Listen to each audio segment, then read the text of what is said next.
හරි යාළුවනේ අද අපි ඔයගලන්ව තව වීඩියෝ එකකට එකතු කරගන්නවා. අද මම මේ වීඩියෝ එකේදී ඔයගලන්ට කියලා දෙන්නේ Foyt to work visa එකට අවශ්‍ය මේන්ම English requirement එක කොහොමද fulfill කරගන්නේ කියලා. එතකොට අපි මුලින්ම බලමු මොකද්ද Foyt to work visa එකට apply කරනකොට ඔයගලන්ට ඕන English test එකේ result එක කියලා. මම ඔයගොල්ලොත් එක්ක මේ වෙබ්සයිට් එකට ගිහිල්ලා මේ immigration and citizenship website එකට ගිහිල්ලා home affairs website එකකින් ඔයගලන්ට පේනවා Foyt to work visa එකකට අවශ්‍ය වෙන English requirement එක. ඔයාලට ටෙස්ට් වර්ග PT කරන්න පුළුවන් IELTS TOEFL එක exams තියෙනවා. මෙතන මේ වෙබ්සයිට් එකට ගියාට පස්සේ ඔයගලන්ට බලන්න පුළුවන් ඔයගලන්ට ඕන results කොහොමද කියලා. මේ තියෙන Canadian English Language Proficiency Index program කියන එක කරොත් listening 5යි reading 5යි writing 5යි එහෙම ඕන. දැන් අපිට mainly මේකෙදී අපිට මේ Foyt to work visa එකට ගත්තාම IELTS general 5ක් තිබ්බනම් තමා මේකට require කරන්නේ. and තව මේකේ PT academic exam එක කරොත් එහෙම ඔයගලන්ට ඕන listening ලකුණු 33යි, reading 36යි, writing 29යි, speaking 24යි. එතකොට මේ ලකුණ ඇත්තටම ගොඩක් කට්ටිය ඉංග්‍රීසි වලට බය වෙලා මේ ගේම් එකම give up කරලා තියෙනවා. මොකද ඉංග්‍රීසි වලට බය වෙලා හරියන්නේ නැහැ. මොකද ඔයගොල්ලෝ ඇප්ලයි කරන්න හදන්නේ ඉංග්‍රීසි කන්ට්‍රි එකකට. එතකොට අනිවාර්යයෙන්ම ඉංග්‍රීසි බැරුව මෙහෙ ඇවිල්ලා බෑ. එතකොට ඔයගොල්ලන්ගේ පැත්තෙන් ඔයගලන්ට ඉංග්‍රීසි ටිකක් හදාගන්න වෙනවා. මොකද මෙහාට ආවට පස්සේ ඔයාලට සිංහලෙන් කියන්න බෑ. ඔයාලට ඊමේල් ටයිප් කරන්න වෙනවා. ඊට පස්සේ ඔයගලන්ට මැසේජ් එකක් කමියුනිකේට් කරන හැම මොහොතකම ඉංග්‍රීසි අවශ්‍ය වෙනවා. එතකොට ඉංග්‍රීසි අවශ්‍ය වෙන නිසාම ඔයගොල්ලෝ ඉංග්‍රීසි ටික හරියට හදාගන්න ඕන.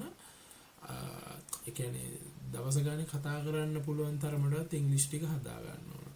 එතකොට අපි දැන් බලමු මම ඔයගලන්ට මේන්ලි මම කරේ මම එන වෙලාවේ PT exam එක. එතකොට මට ඒ දවස්වල මට අවශ්‍යලා තිබි ලකුණු 36ක් each ඕන වෙලා තිබ්බා. overall 36ක් ඕන තිබ්බා. හැබැයි දැන් results අඩු වෙලා තියෙනවා. මොකද මේ PT exam එකේ ලොකු අප්ග්‍රේඩ් එකක් වුණා මේ මාස දෙක තුනකට කලින්. එතකොට ඒ අප්ග්‍රේඩ් එකත් එක්ක එක්සෑම් එකේ අලුත්ම විදිහකට තියෙන්නේ අලුත් සෙක්ෂන්ස් දෙකක් ඇඩ් වෙලා තියෙනවා. ඒතර මම ඔයගලන්ට කියලා දෙන්නම් කොහොමද PT එක්සෑම් එකට රෙඩි වෙන්නේ. ඔයගලන්ට මේක self learning කරන්න පුළුවන් එකක්. YouTube එකේ ඕන තරම් වීඩියෝස් තියෙනවා. ඉංග්‍රීසි වලින් තියෙනවා, සිංහලෙන් තියෙනවා. courses කරන කට්ටිය ඉන්නවා. කැමති නම් ඔයගලන්ට පැකේජ් එකක් සල්ලි වලට අරගෙන මේ එක්සෑම් එක කරගන්න පුළුවන්. ඊට අමතරව ඔයගොල්ලෝ මේ එක්සෑම් එකේදී මේන්ලිම අපිට ඕන වෙන වෙබ්සයිට් එකක් තමයි මම පෙන්නන්න ඔයගොල්ලන්ට APUNI කියලා. එතකොට මේ තියෙන්නේ APUNI කියන වෙබ්සයිට් එක. දැන් මෙතනින් මේ වෙබ්සයිට් එකට ගියාට පස්සේ ඔයගොල්ලන්ට පේනවා PT practice කියලා සෙෂන් මේ කොලම්. ඒ කොලම් එකේදී ඔයගොල්ලන්ට බලුවම හොඳට පේනවා මේ තියෙන්නේ අතරම PT ටෙස්ට් එකට එන items ටික. Read aloud, repeat sentence, describe image, retell lecture, answer short questions, summarize group discussion, respond to a situation. ඊට පස්සේ writing වල තියෙනවා summarize written text, write essay. ඊට පස්සේ reading වල, listening වල වගේ sections ගොඩක් තියෙනවා. එතකොට දැන් මම මේවා ගැන mainly ඔයගලන්ට idea එකක් ගන්න කිව්වොත් එහෙම read aloud එකේ තියෙන්නේ ඔයාගේ ඉස්සරහා text එකක් තියෙනවා. ඔයාට ඒ ටෙක්ස්ට් එක හරියට කියවන්න ඕන මිස්ටේක්ස් කරගන්න නැතුව. ඒ කියන්නේ මේ 90 out of 90 ගන්න ඕන නම් මේකේ හැම මේකක්ම බලන්නේ 90න් 90. එතකොට 90 out of 90 ගන්න ඕන නම් ඕගොල්ලෝ අනිවාර්යයෙන්ම මේ ටෙස්ට් එකේදී හොඳට ඔයාගේ ෆ්ලුවෙන්සි එක තියාගෙන එක ෆ්‍රේස් එකකට කතා කරලා ලස්සනට මේ මිස්ටේක්ස් කරගන්න නැතුව වැඩේ කරගන්න ඕන. ඊට පස්සේ රිපීට් සෙන්ටෙන්ස් කියන්නේ ඔයාට හම්බෙනවා ඔයාට listening ඒ කියන්නේ කවුරු හරි කියන දෙයක් හම්බෙනවා. ඒක අහගෙන ඉඳලා ඔයා ඒක ආපහු කියන්න ඕනේ. එතකොට සමහරවිට වචන ඒ ඇහෙන වචන හරියටම grab කරගෙන ඔයා ලස්සනට ඒ විදිහටම කියනවා නම් ඔයාට හොඳ ලකුණු මාර්ක් එකක් ගන්න පුළුවන්. ඊට පස්සේ ඔයා describe image කියන එකට යනවා. එතකොට ඔයාගේ ඉස්සරහා ෆොටෝ එකක් තියෙනවා, graph එකක්, ඊට පස්සේ charts මොකක්ම හරි දෙයක් තියෙන්න පුළුවන්. එතකොට ඒකෙන් සමහරවිට 4-5ක් එන්න පුළුවන්.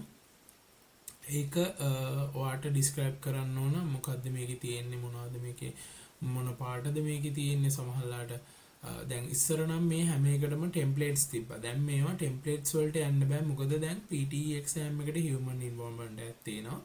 එතකොට human involvement එක තියෙන නිසා අපිට මේක තනිකරම ටෙම්ප්ලේට් වයිස් යන්න බෑ. අපිට අපේම හිතලා දේවල් කියන්න වෙනවා.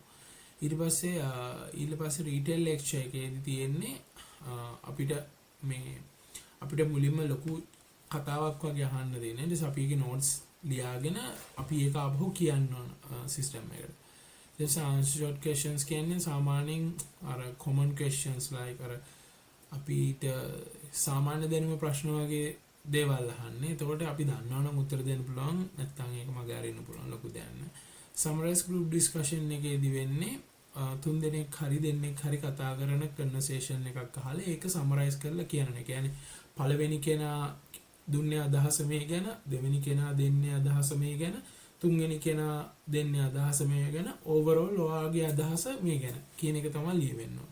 ඊට පස්සේ respond to a situation කියන්නේ දැන් හිතන්නකෝ ඔයාට උදාහරණයක් ගත්තොත් ඔයගලගේ යුනිවර්සිටි එකේ AC එක වැඩ කරන්නේ. අන්න ඒ වගේ සිනාරියෝ එකක් අරගෙන ඉවරලා මොකද්ද අපි මේකට ගන්න ඕන සොලියුෂන් එක. දැන් හිතන්නකෝ ඔයාගේ යුනිවර්සිටි එකේ ඔයා ක්ලාස් රූම් එකේ AC එක වැඩ කරන්නේ නැත්නම් ඔයා ගිහිල්ලා එක්ක ඔයාගේ ටීචර් නැත්නම් ඔයාගේ කවුරු හරි හෙඩ් කෙනෙක්ට මේ ඉන්ෆෝම් කරන එක කරන්නේ. අන්න ඒ වගේ අපිට ඒ වෙලේ හිතලා දෙන්න තියෙන උත්තරයක් තියෙනවා. එතකොට summarize written text කියන එක ඇත්තරම ඡේදයක් තියෙන එක බලාගෙන ඒක සමරයිස් කරලා ලියන්න. මේකෙදි ටෙම්ප්ලේට්ස් තාමත් යූස් කරන්න පුළුවන් තැන් තියෙනවා. සමහර ටෙම්ප්ලේට්ස් තියෙනවා යූස් කරන්න පුළුවන්. හැබැයි ඔයගොල්ලන්ට හොඳම දේ තමයි මේ අප්ඩේට් එකකින් පස්සේ වීඩියෝස් ටිකක් බලන්න, අලුත් ටෙම්ප්ලේට් මොනවද කියලා බලන්න. එතකොට ඔයගොල්ලන්ට මේ සමරයිස් written text එක කරගන්න පුළුවන්. ඊට පස්සේ write essay කියන එකේදී අනිවාර්යෙන් essay සමහර ටෙම්ප්ලේට්ස් තියෙනවා පාඩම් කරගන්නම වෙනවා. මොකද අපි ලයිව් ලියනකොට අපිට මේ ඕන මාක් එක ගන්න ලේසි නැහැ. එතකොට අපිට ටෙම්ප්ලේට්ස් පාඩම් කරගන්න වෙනවා. බට් ඒක ටෙම්ප්ලේට්ස් කියන්නේ 100%ක්ම අපි මෙහෙම පාඩම් කරන් ගිහිල්ලා නිකන් වචන දාලා ලියන එක නෙමෙයි. ටෙම්ප්ලේට්ස් එක ඒ කියන්නේ ටෙම්ප්ලේට් එකක් පාඩම් කරන් ගිහිල්ලා අපි ඇත්තට මේ එන මාතෘකාවත් එක්ක ඒකට ගැලපෙන්න වචන හදලා ලියලා එහෙම තමයි අපි මේකට ලකුණු ගන්න. ඊට පස්සේ මේ reading and fill in the blanks කියන එකේ drop down කියලා දෙනවා. ඔයාට options තියෙනවා. එකෙන් තෝරගන්න පුළුවන් මොකද්ද මේක ටිකක් grammatically යන්න ඕන. මම ගොඩක් මේ ගැන කතා කරන්නේ මොකද මම grammar expert කෙනෙක් නෙමෙයි. ඊට පස්සේ multiple choice ප්‍රශ්න තෝරගන්න තියෙනවා. reorder paragraph. reorder paragraph එකේ ඇත්තටම ඔයගලන්ට කරන්න තියෙන්නේ couples හදන්න.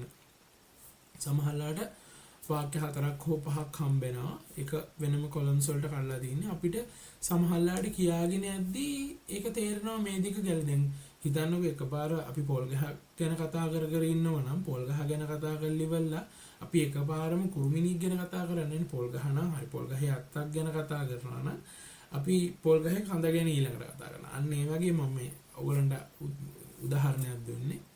එතකොට ඔයගලන්ට තේරුම් ගන්න පුළුවන් මොකද්ද මේ වෙන්නේ කියලා. කියන්නේ මේකේ හොයාගන්න ඕන කොහොම හරි එකම වාක්‍ය පැටර්න් එකක් තියෙන වාක්‍ය දෙකක්. එතකොට එහෙම තමයි ඔයාලට ලකුණු හම්බෙන්නේ මේකට.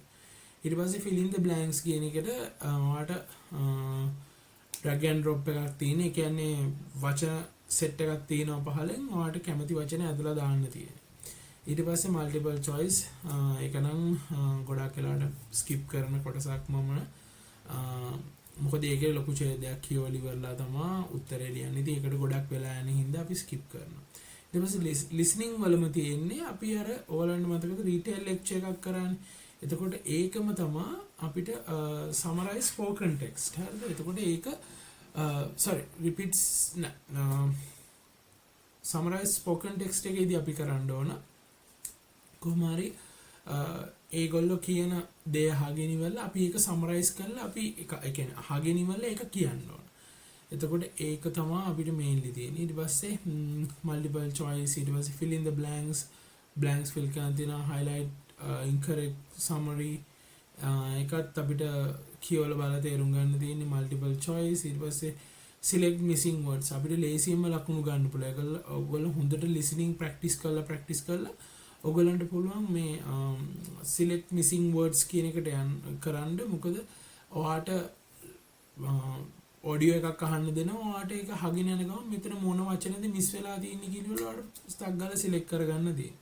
ඊට පස්සේ highlight incorrect words කියලා දැන් ඔයාට සමහර ඡේදයක් ඒගොල්ලෝ ඔඩියෝ එක ප්ලේ වෙන ඒ ඔඩියෝ එක අහගෙන ඉන්නකොට ටිකක් වෙලා යද්දී ඔයාලට ඔඩියෝ එකේ තියෙන දේ නෙමෙයි මෙතන තියෙන ටෙක්ස්ට් එකේ තියෙන්නේ. එතකොට ඒකේ වැරදි වචනේ තෝරලා තමයි ඔයා දාගන්න ඕනේ. එතකොට මේකෙදී ඔයා ට්‍රිකි වෙන්න ඕන. ඔයාට ෂුවර් නැති දෙයක් ඔයා මේකේ මාක් කරන්නේ නැහැ. ඔයාට ෂුවර් දේ විතරයි ඔයා මේකේ මාක් කරන්නේ. මොකද ඔයා වැරදි එකක් මාක් කරොත් ඔයාගේ මයිනස් වෙනවා. මයිනස් වෙනවා කියන්නේ බිඳුවට වෙනකම් විතරයි ඍණ අනිත් පැත්තට ඍණ යනවා. මොකක් හරි හරි එකක් දැන් හිතන්නකෝ 4ක් තියෙනවා නම් ඔයා 3ක් හරියට ලියලා එකක් වැරදියට ලියලා. එතකොට අර 3ක් මාක් කාප් එක 2ක් වෙනවා. එහෙමයි ඍණ වෙන්නේ. හරි. ඊට පස්සේ write from dictation කියන්නේ ඔයාට ඒගොල්ලෝ ටෙක්ස්ට් එකක් කියනවා. ඒ ටෙක්ස්ට් එක අහගෙන ඉඳලා ඉවරලා ඔයාට ඒක ටයිප් කරන්න තියෙනවා. එතකොට ඒ වගේ තියෙන්නේ මේ එක්සෑම් එක පැය 2ක් විතර වගේ ටයිම් එකක් තියෙනවා.